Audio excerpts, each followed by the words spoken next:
Hello, everyone. I'm Stephen Gong, and I am moderating a special panel we have today for the Rural Assembly Everywhere. And the subject of our panel is going to be on agency, storytelling, and community voice through local historical societies. I'd love to start with Madeline Matson, uh, who is the executive director of the Columbia Pacific Heritage Museum in Ilwaco, Washington, at the mouth of the mighty Columbia River. And Madeline, tell us, if you wouldn't mind, more about your museum and a little bit about this idea that I introduced in the title of the panel. Yeah, so like you said, I'm with the Columbia Pacific Heritage Museum. We're a small rural history museum located in Ilwaco. We focused on the history of our region. So we start with the Chinook Indian Nation and the culture of the Chinook, and then we move through time and talk a lot about the life ways of people who have lived in our community. Over time. And I'm constantly thinking about how to try to keep our small budget, small institution, small staff organization alive and relevant. And I think that museums like ours are really starting to take on different roles in the community and more civic centered roles in the community. And honestly, hopefully starting to provide maybe more services to our community as well, outside of just kind of the core mission of protecting and interpreting the history of our communities. Great, thank you, Madeline. We'll get back to explore some of those issues more deeply, but I wanted to emphasize what I understand, and it's absolutely true. Um, Rethinking the mission, in a sense, the services of a local history museum.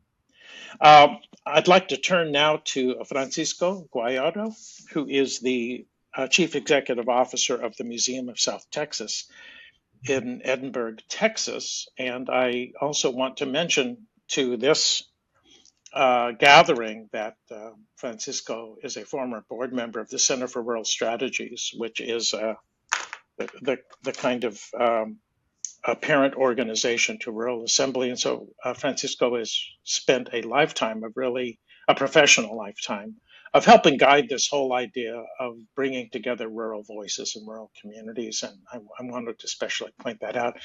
Francisco, as the CEO of the museum, and that's a longer standing, you're not the founder, but tell us where you're at on this idea of civic service and what the mission of the museum. Hello, Stephen, and my new friends, Madeline and Gwendolyn. I was the chair of the Center for Rural Strategies board, Stephen, until Oh, Stephen Koch showed up one day and they said, "Hey, this guy's a little bit better, so let's give him the chairmanship." But I had such a fun stay while on the board with the Center for Rural Strategies, and for a number of reasons. I think it spoke to me and my own life story. I think it spoke to me as a rural person. It spoke to me as a Mexicano who was born in Mexico and came across as a kid into a community where the stories of my parents, had not been elevated to the extent that I thought they should be. Kind of instinctively is what I thought. I came up as a teacher and then became a university professor for almost 20 years. And 5 years ago, I became the CEO of the Museum of South Texas History. The museum has almost a 60-year history as a regional museum whose purpose is to preserve and present history, heritage of South Texas and northeastern Mexico. So we really do have an international quality. The river has been very fluid through a number of centuries, and so our purpose is really to capture the history of that, to preserve it. So we have a strong and vibrant archive. A number of researchers come into our archive, serious historians, serious people from the community who want to explore their own history, their own genealogy. And so, how do we become different, useful, and meet our purpose all at the same time is really part of this menu of questions that we grapple with every single day as we try to be good to our community. Wonderful, wonderful, I'm Francisco. And right off, I just have to observe what's interesting on our panel is we have three institutions here, really at different stages of their work. So I want to now turn to Gwendolyn Trice, who is the executive director of the Maxville Heritage Interpretive Center in Wallowa County, Oregon. And Gwendolyn, your site, the story is absolutely remarkable because you're developing something, a local history museum that is quite unique because it's arising out of a community that is even mentioned as a ghost town, that had a certain history of settlement, and you're trying to recover that utilizing many different voices, folks that used to live there, but also the local community. Will you tell us how this came about and what your chief mission is in developing the Heritage Interpretive Center? Thank you. And it's so good to be here with Madeline and Francisco and Stephen today. I am the founder of the organization and a descendant of the African American loggers that lived, worked, went to school in Maxville, that town.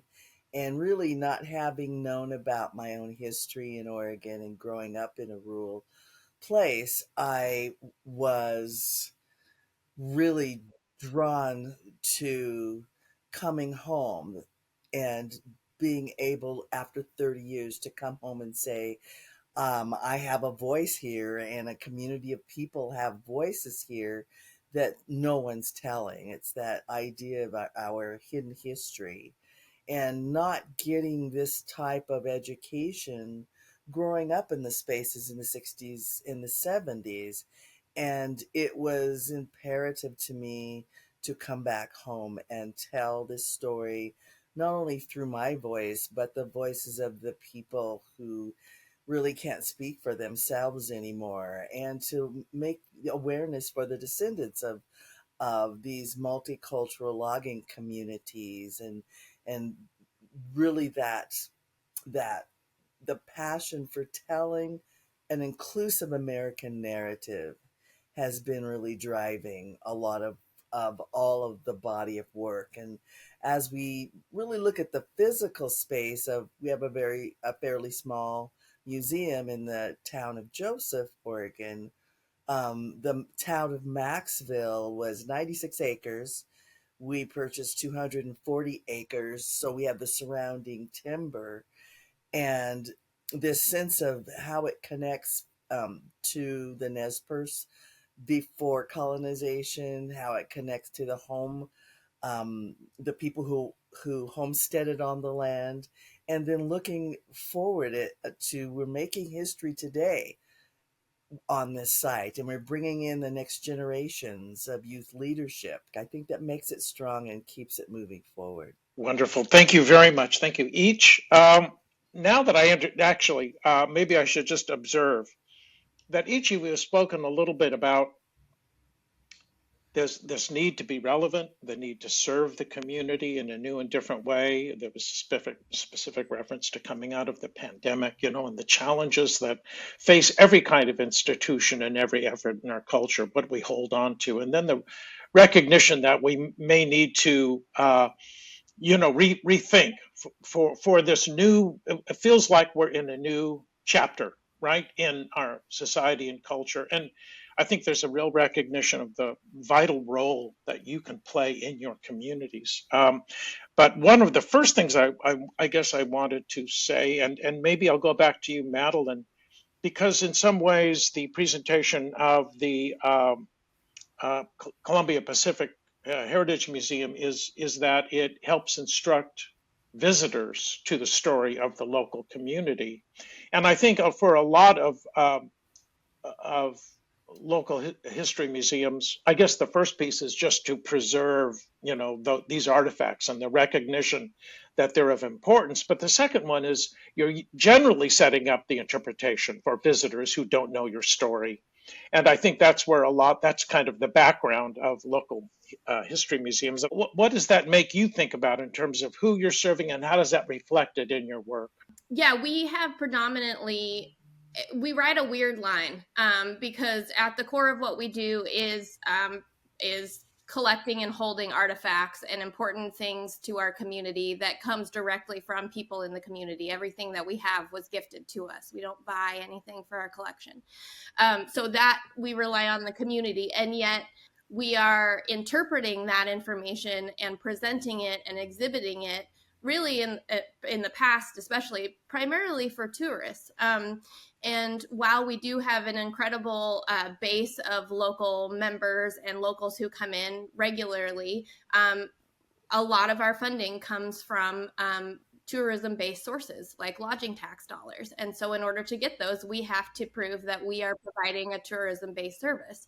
So it is kind of an interesting line there. And I think that especially when we were closed during the pandemic, I came on as director about 3 months or so into the pandemic. And so for me, it was thinking about when we were reopening, why should we reopen? What is the purpose of us? Is this really just for tourists? Because we're probably not going to have a lot of tourists coming through the doors for the next year or more. So what is the point? Why are we here? Why does the community care that we're closed, or why we reopen? So when we reopened, we actually became free. We were an admission-based museum before that. And I decided that if what our mission is really preserving and interpreting our community's history, why should someone coming through the door have to pay to see their grandmother's sewing machine? That just seemed wrong to me. And we have seen so many more local people coming through the door that would maybe come in once every 5 to 10 years. Or maybe if their grandkids were in town, they'd bring them through once.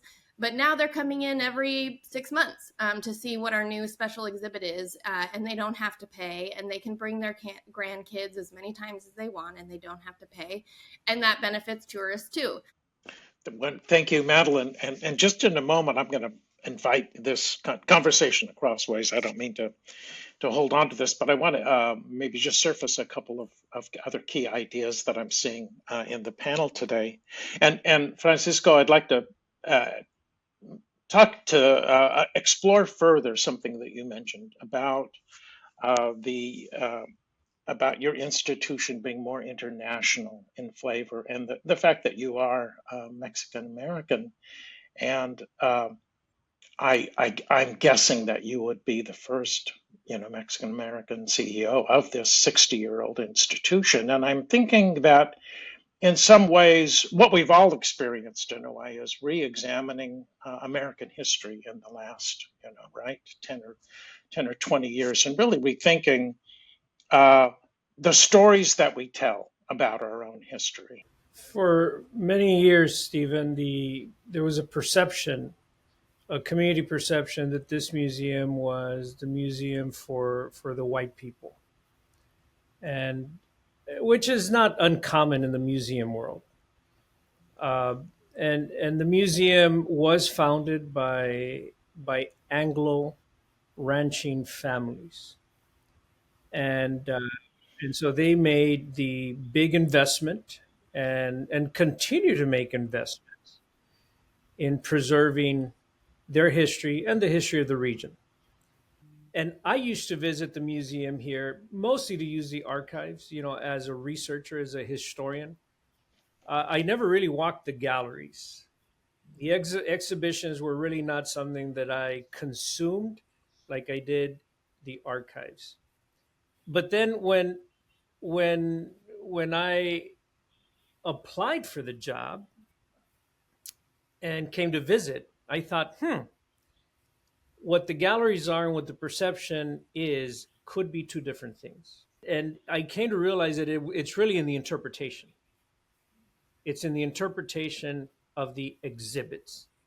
Who's telling the stories matters a lot. And so I think that for me as a historian, part of my, I think, purpose was to help this museum tell the story in different ways. And it's also a museum that is beginning to explore the indigenous narratives of this region. If you're from South Texas, and we got 15,000 kids who come through here every single day, and you look at the phenotype of the kids, and the indigeneity is clear. Yet no child knows of their tribal allegiance. There's a story, 1788, from when a Franciscan priest was baptizing native children, native families in Laredo, Texas, Laredo, when he lines up 25 indigenous people, and in one fell swoop, he baptizes all of them and he gives them the name De La Cruz. And he goes on to the next group and he gives them the name Garza. And on and on and on. With one fell swoop, you do the practice of erasure. And these kids do not go back to a reservation because the state of Texas does not allow reservations.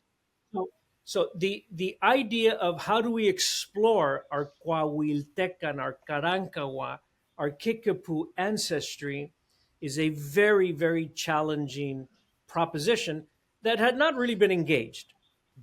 And even when you're Francisco, they change it to Frankie when you go to the first grade.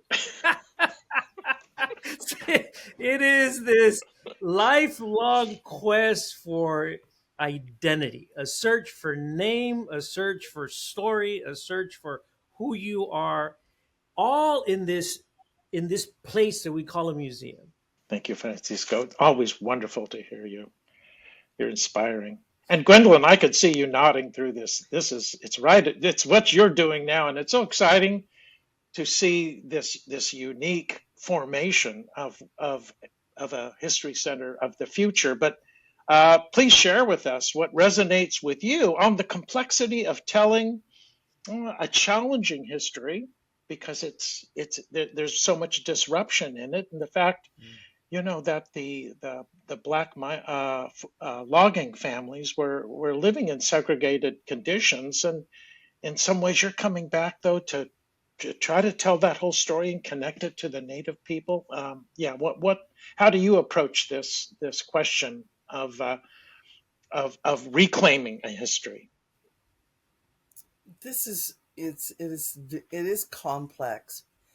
However, I'm driven by making connections to each individual as best I can. So I think about approaching it holistically in how it connects to who we are and where we come from. In Oregon, when Maxville was a town, it was the 1920s, so the Klan was really strong in this region, and it was it wasn't anything people weren't used to, that were recruited to Maxville, because a lot of the whites and blacks were recruited from the South and the Midwest. For some people, it was an experience that they were comfortable with, being separate. And for the homesteaders that were already there, a lot of them came from West Virginia. They came out of the coal mines. They came from another industry that segregated. And I mean, the average age of the men that lived in coal mining industry were like 39 years old.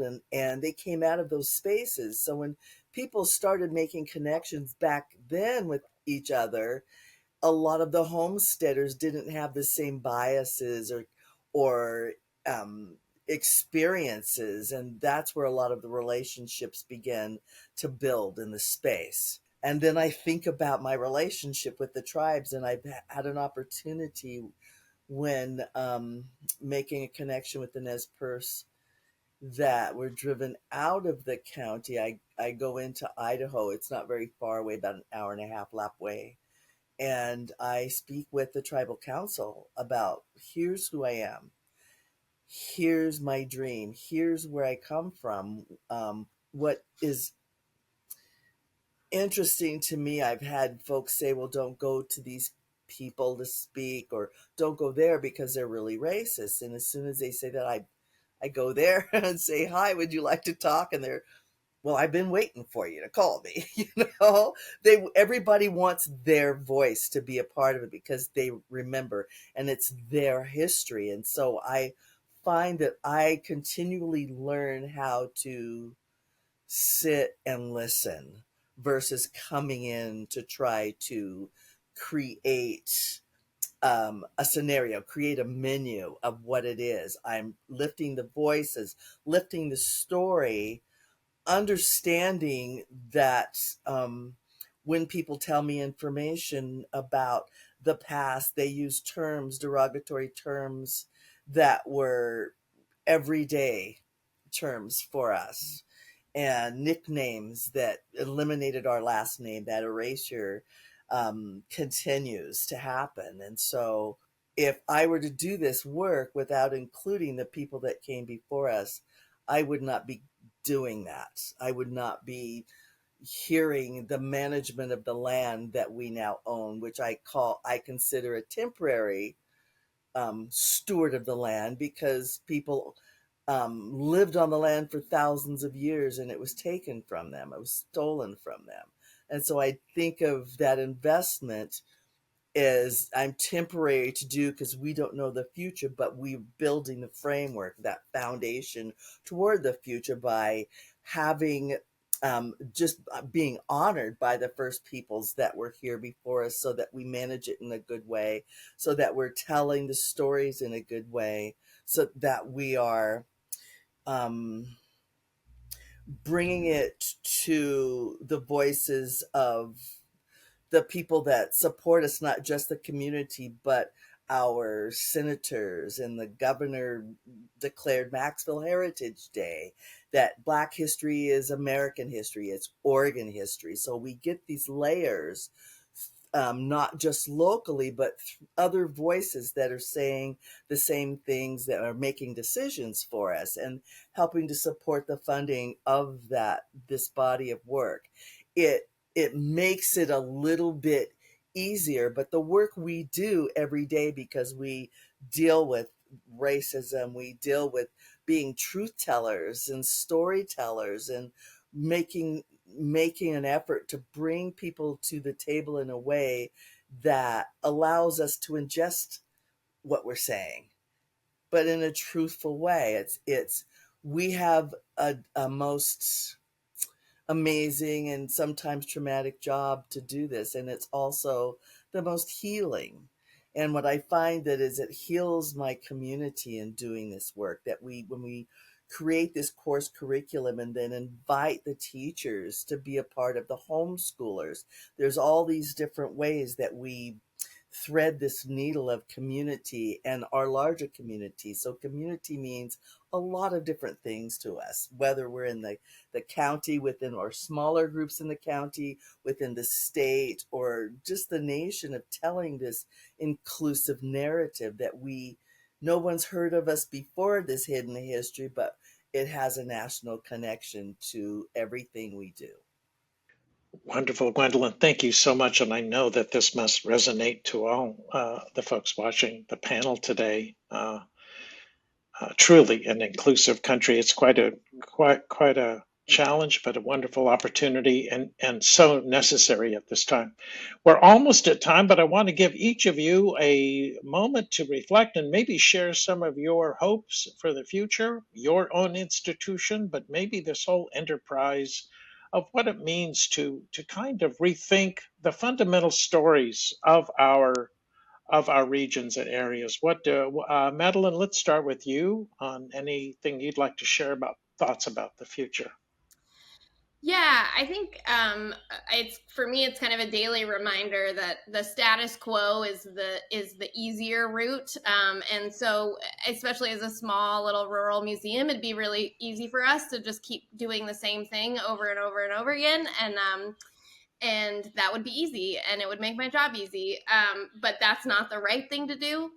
So I think continuing to kind of push the boundaries on what we exhibit, the conversations that we have, the stories that we tell, The collaborations that we have, especially like with our Chinook Indian Nation, we've done some really wonderful shows with them over the last couple of years, and so continuing to kind of push the boundaries of what people think, what stories we should be telling, I think is really important. And then I have said it a lot, but basically, I mean, trying to get as many youth in our doors, especially our own local youth, to me is the most important. I think, especially in rural communities, if kids grow up, I grew up in the community that I live in now. And the reason I came back is because I had a understanding and a love for this place. And I think that comes from context, and history is some of the best context. And so if we can instill in our young people why the place that raised them is great and important and has a wonderful history, then they're more likely to come back or invest in our areas in the future. So someday my big goal is asking the senior graduating class, which is usually about 69, 70 kids, if they've been to the museum, and all of them raising their hands. And right now you'd only get maybe 10 or maybe a little more than that. So we're working every day to try and raise that number. So hopefully one day all of them raise their hands that they've been here. Oh, wonderful dream. Francisco. Yeah, this is a very complex ecosystem. This idea of a museum and how we tell stories through institutions such as museums, because museums continue to be, whether we like it or not, bastions of privilege. And I think that one of my challenges and the challenges of my team really has been to I think change the definition of what privilege means. And so I think we have to be about a whole new awareness of how we build and sustain places that have been bastions of privilege for hundreds of years.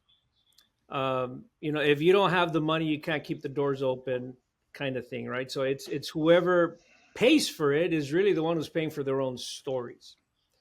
So how do you shift that model so that you democratize it, even democratize the idea and the definition of what privilege means? So that if we are a museum that tells a diversity of stories, can you do that? Can you do that? What's the economic model to be able to do that? Is it to open to the public and to say, okay, it's free admission? Or is it, some other way? Which is a great idea, right? But I mean, at the moment, I can't do that. My museum can't do that because immediately it means $20,000 loss for next year. Okay, how do I raise those $20,000? Right, and so we have to figure out ways to not only keep the doors open, but here's the other thing, and that is a very challenging thing: to provide quality of life salaries to your staff. Are you kidding me? It's like, when I came to the museum and I saw the salaries of my staff, the only salary that I knew was the salary they were going to offer me. But I saw the salaries of my staff and I thought, if I had known this, I wouldn't have taken this job. So then they told me, well, that's why we hired you. We hired you to raise their salaries. So then in the way I laid out a budget every single year, I have to add something like whatever, right? $100,000 that I need to raise on top of everything else because I'm committed to raising the salaries of my staff. Because the staff is committed, the staff is trained, they show up every single day. All right, how are you going to be good to them? And especially when the broader macroeconomy is pushing with inflation and all these other things. And you want your staff. I remember D. Davis used to say this, the guy who leads the Center for Rural Strategy used to say, the thing that keeps me up at night is whether my staff can buy Christmas gifts for their kids. Okay, that keeps me up at night. It may not be Christmas, but just so they can pay their bills. So how do you create an economic model so that this place becomes of a different kind of privilege for everybody. And then in terms of the museum where I work, this museum has a singular opportunity to be the storyteller for the region. And that is important because the region is mired in these perceptions from outside. I mean, we are a punching bag for one candidate who's running for president, who characterizes the border and people who live here, not only as third world, but a place that is infested with criminals and people who are unwanted, and and that is wrong. It's a lie. So how do you, as a museum that has a shot at correcting, at rehabilitating that narrative, how do you do that? Well, you got to pay people so that they can be the storytellers. So you got to keep the doors open, and so that where you shift what it means to be a privileged institution. So we have much bigger responsibilities, so we understand, for example, the narrative that we tell is that this place is a place of hope. And there's so many pieces of evidence that will confirm that will validate that. All right, how do you get those pieces of evidence? Make them into stories and then share them with kids who come to the museum. And so, I'm actually very moved by this idea, Madeline, of, kids who come to the museum and can they raise their hand, right? I want 100% to be raising their hand. Okay, but you can't have just 100% come in and consume stories that aren't real, right? So they have to be stories that are edifying in some way, that are provocative and that are inclusive as well. So it's a very complex kind of ecosystem, but it's a great challenge. Thank you, Francisco. Gwendolyn. Wow. I heard so much of what's in my head. So I feel that burden, and there's my weight is that as a founder and coming into a rural space to tell this story, there was a lot of fear of acceptance. And I was delighted that that has not been met with an actual pushback. And then it doesn't mean that everyone is happy. We're rural, so we've got some definite people who are marginalized and those who are not, and it is a burden to have this out, to do the work. What I want to see is other marginalized and our allies come together around what we've started here in the space, that we build this community within the organization and within our local community, a sense of belonging and being a part of. And it's a daily thing that we must burden. And I think of our student leadership to bring that to the table through our work, not just coming into the museum, but being hands-on in the space we have out at the Maxville site to develop that area for all types of research, for people, the next generations to come in and learn about nonprofits, learn about museums, learn about cultural history, also learn about the environment around them, the land that we are on and that speaks to us in multiple ways. In the forestry, it was a railroad logging town, to really have students come from every walk and know that even if they were born in or raised and never been in a rural place, that doesn't mean that they don't belong in a rural space with their feet on the ground, being rooted in those spaces, and to let them know that you too can have passion around this type of work and step into it, and you would be welcomed by a community of people, and to help build storytelling within those young people as they come to the space, as they look at themselves and think of themselves in relationship to where they come from, what their belief systems, and to channel it in just a really meaningful way, as we demonstrate every day, as we bring to the schools, as we bring through art, as we do through music, as we've been connecting, and we've been working a lot with organizations like the Smithsonian that say, the work you do is a bit of an anomaly. No one else is quite doing what you're doing. We need you to be healthy. We need your organization to be safe. We need you to know that we're here and are willing to help you with work and supporting your area, and that they've shown up 4 different times to this little tiny rural space to let us know that they're there. That means the world. My community does, but also that others, when I walk out of this space, understand exactly what we're doing, and we keep those stories going back and forth within each and every group, be it national, regional, or right here in my neighborhood. Thank you very much. Thank all of you. It's been a wonderful time. I'm a buzz.